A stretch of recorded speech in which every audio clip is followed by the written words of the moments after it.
So back in 1992, I was 18 years old. Got sent to prison for the first time. 10-year bid, almost 10 years, 9 years, 7 months, 21 days. But the first prison I went to after leaving the Escambia County Jail was a place called Sumter Correctional Institution, which is now an incentive camp. Back then, it was called the Baby Rock. But it was it was an interesting place. It was an education for sure. As a 120-pound white kid, just entering the Florida Department of Corrections. But yeah, man, I went to the gym. They had a gym there, and in the gym there was a band room. And in that band room, the first night that I was there, the soul band was playing, and the drummer was a dude named Funky Foot. I don't know where he was from. The lead singer and saxophone player was a guy by the name of Jen Peoples, who allegedly had played with Casey and the Sunshine Band in Miami in the 80s. But the guitar player was a dude named Tanaka. Big, mean-looking, bald-headed dude. Probably like I look to a lot of people now. Do I look mean? But could play guitar, man. Just best guitar player I had ever met in my life to that point in person. Maybe ever, even now. Just amazing, amazing guitar player. But I wanted to learn, man. When I heard him play, he was so fluent on the neck, and when I heard him play, I just said, man, I got to be able to do that. And I stepped to him and said, what's up, man? I'd like to learn how to play guitar. He worked in the band room at the time, and he said, I ain't a guitar teacher, man. I just like to play. I said, well, I'm really serious about it. I'm sure a lot of people ask you, but I'm serious. I really want to learn how to play guitar. And he said, I don't care. But I saw that he had a fat dip in his mouth. So the next day I went to the canteen and bought a can of Copenhagen and brought it with me to the band room and said, man, I'll give you a can of dip, a week if you teach me how to play guitar. And he said, all right. So, our lesson started, and, I'm thinking, that I'm going to be learning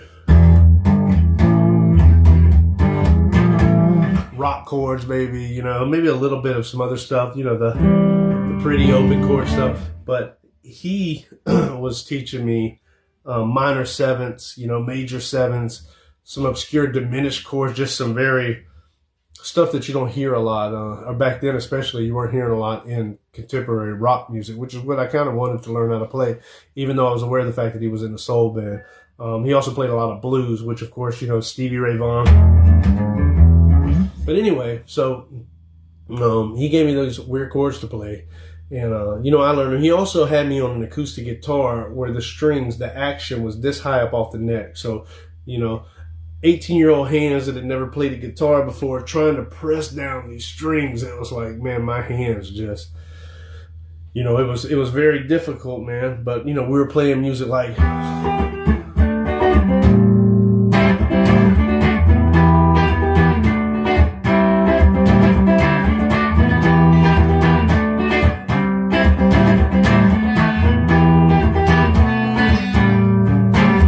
So anyway, I'm playing that kind of stuff, and of course he's,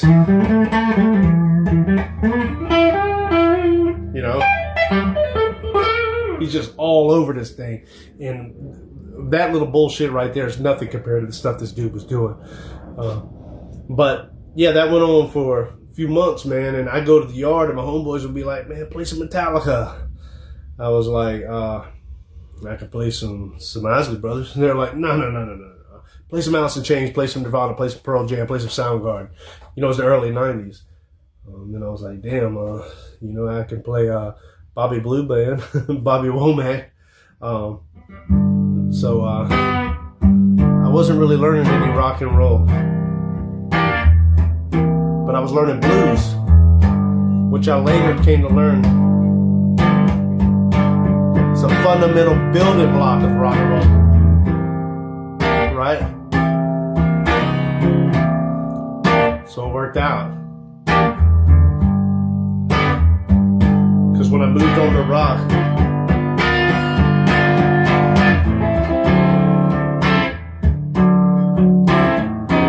I had a foundation in the blues, man. everything comes from.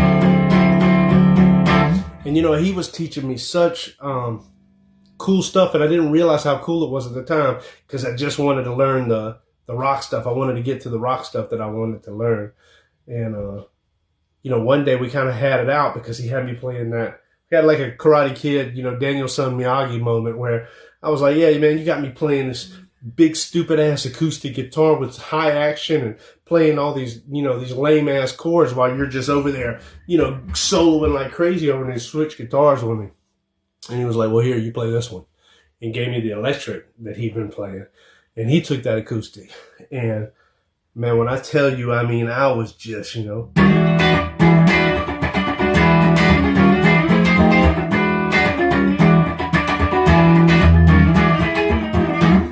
I was, my fingers were a lot stronger from playing that acoustic guitar. It was a really cool lesson, a really interesting moment in my music life, man. Unfortunately, shortly thereafter, you know, I got shipped. I was getting into trouble like 18-year-old kids in prison do, making life extremely hard on myself and my family. My father had just died.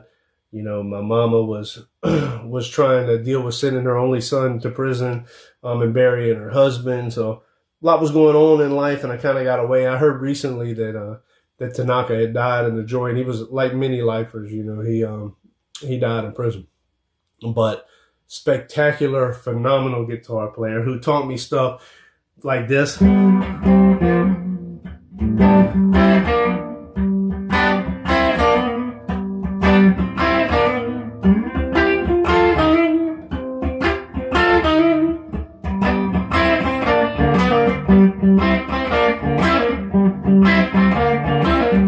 So I'm grateful, man. I'm grateful for the man named Tanaka and crossing paths with him 30 years ago when I was a jit just coming to prison.